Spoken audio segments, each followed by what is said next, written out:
Fala galera! E você aí de casa, gosta de Tokusatsu? Pois sejam muito bem-vindos ao Mais Geek de hoje, porque hoje a gente vai desenterrar um pouquinho só da história do Tokusatsu no Brasil. E olha que a gente nem precisa ir tão longe assim, se a gente for considerar que em 2020 Jasper e Changeman estavam sendo exibidos aqui nas manhãs de domingo na Band. Exatamente, séries que a gente viu na infância, menos a Tá, que ela não tinha idade pra isso, mas ela não deixava, mas que, cara, se mantiveram aí no nosso imaginário e ficaram conhecidas como o Tokusatsu. Você sabe o que é?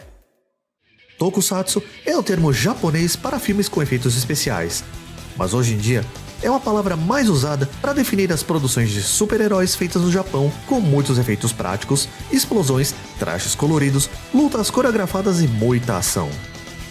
O gênero deu as caras no Japão com o Godzilla original de 1954, que mostrou ao cinema ocidental como fazer grandes filmes de desastre e monstros gigantes. Desde então, o Japão se especializou no formato e produz diversos filmes e séries do gênero todos os anos.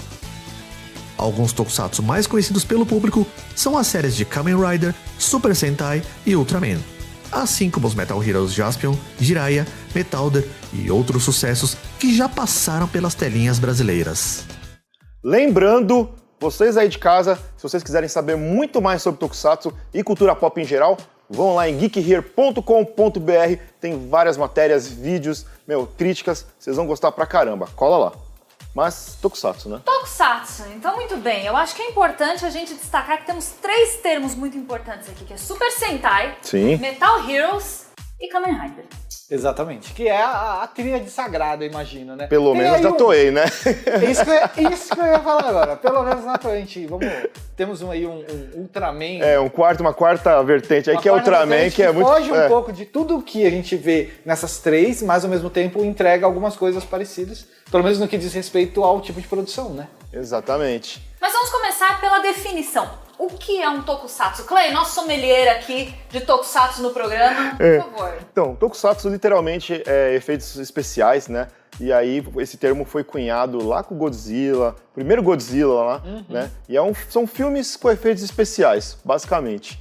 Então é claro que hoje em dia o termo a gente usa, né, para designar essas séries que são para o público infantil ali, os Super Sentais. Ainda produzidos de maneira semelhante, né? Que Sim, desde aquela época. Dos efeitos práticos, né? Porque que hoje, é a melhor coisa. E hoje a gente tem muita CG no mercado, a gente tem muita computação gráfica sendo utilizada para a produção de conteúdos e é sempre bom ver uma explosão de verdade, quase que ameaçando a saúde do ator em questão que acontecia. É pré-requisito ter a explosão, ter a maquete, ter o ator lá junto com uns monstros de roupa gigante, de borracha com zíper. Eram as coisas mais legais. Eu não troco CG nenhuma por um cara vestido de monstro de borracha e outro de robô gigante, eles se batendo nos prédios de papelão. Vou falar pra você que eu quero realmente de coração, porque assim, a gente aqui do Mais Geek, a gente já teve a oportunidade e a honra de conseguir falar com algumas pessoas que trabalharam nessas produções, né?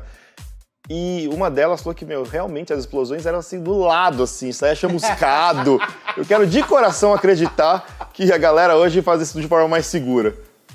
De verdade, de verdade. Acho que não é mais tão insalubre, mas também existem louros aí. Toda vez que eles vão contar essas histórias, eles contam como medalhas de profissão, assim, sabe? Como cicatrizes de guerra que valem a pena ser mencionadas. É muito legal. Muito bem, gente. Então, olha, nós tivemos também a nossa história de Tokusatsu aqui no Brasil. Eu queria saber de vocês, como o Jeff já disse, eu era muito pequena. Kodomo-chan. Quase. Eu não cheguei a pegar essa época assim de ouro, né, dos Tokusatsu e acompanhar tudo. Meu pai fala bastante sobre alguns. Mas e vocês? Qual foi o primeiro Tokusatsu que vocês assistiram e falaram, caramba, isso é um Tokusatsu, que legal. O falar que era, eu já não sei, mas a minha babá foi o Jaspion. Quando eu era criança. A sua babá foi o Jaspion? Minha mãe queria que eu ficasse quieto, botava na frente da TV, ligava tudo e tava passando o Jaspion. Era o Jaspion e o Mestre Kim, mas o Mestre Kim não é Tokusatsu, né? Lembra? O cara que ensinava taekwondo lá pras crianças? Eram os dois. A criança, tinha uma criança também. Você gostava do Jovem Mestre que eu sei lá? Enfim. O Jaspion foi minha primeira babá, cheguei dali de Changeman, não lembro a ordem, talvez seja o... Enfim, faz tempo. Mas, assim... Não assistir o último capítulo fazia parte do processo de gostar de Tokusatsu no Brasil, né? Não sei se você sabe, mas eles não passavam o último capítulo. Era um problema. Eu, assim, essa pergunta é um pouco difícil pra mim. Tokusatsu que eu realmente assisti, acompanhei, falei, nossa, eu sou fã disso e vibrava, provavelmente foi Jasper e Changeman também, igual o Jasper. Mas era muito legal, né? Mas assim, eu tenho uma memória um pouco antes, porque eu lembro que eu assisti o Ultraman, passava de manhã, eu cheguei, até comentei aqui no Senpai TV uma vez, que eu cheguei a assistir Ultra Seven com meu irmão assistia com meu irmão Ultra Seven, ele botava lá, eu ficava morrendo de medo, porque Ultra Seven, claramente não é uma série feita para crianças, pelo menos não crianças ali na época que eu era criança, cara, porque realmente era terrível o negócio ali. Pra dizer que eu não tenho lembrança de nada, eu tenho uma vaga memória ali de Patrine. Patrine. Sim, Talvez sim, seja o meu primeiro contato aí. Acho que na época da Patrine era a época que eu começava a vasculhar, tipo, por produções que ainda passavam na TV de gêneros semelhantes. E fui encontrando umas pérolas aí. Encontrei um Gavan perdido num canal. Caímos na Band por causa de Metalder, que foi uma série completamente diferente de Jasper e Changeman, por exemplo, no sentido de tema um pouco mais adulto e um pouco mais sério. Triste pra caramba, eles passaram o final. Eu lembro, cara, o final do Metalder era um negócio que é bem triste, é triste. Então, eu acho curioso você tocar nesse assunto, assim, desse peso que tem as histórias de certos tokusatsu, porque, assim, atualmente o que a gente tem é uma visão um pouco mais infantil, né? Um negócio pra vender brinquedo, colorido, com uma pegada muito mais leve. Sempre foi pra vender brinquedo, né? Uhum. Só que você realmente vê teve um lance de eles puxarem um pouco mais da comédia, né? E deixar mais, dar uma suavizada em algumas séries, principalmente nos últimos anos aí.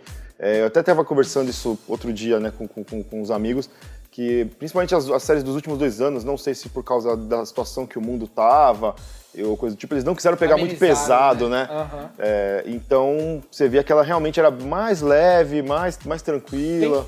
Tem uma coisa que destaca aí, inclusive, não só no Tokusatsu, como em produções japonesas no geral, assim, teledramaturgia, vamos chamar assim, que é as expressões em níveis muito altos dos atores. Eles sempre se expressam de uma maneira mais eloquente, eles gesticulam, uma coisa que é muito tradicional na mídia japonesa, mas não muito pra gente. Isso, de certa maneira, afasta algumas pessoas.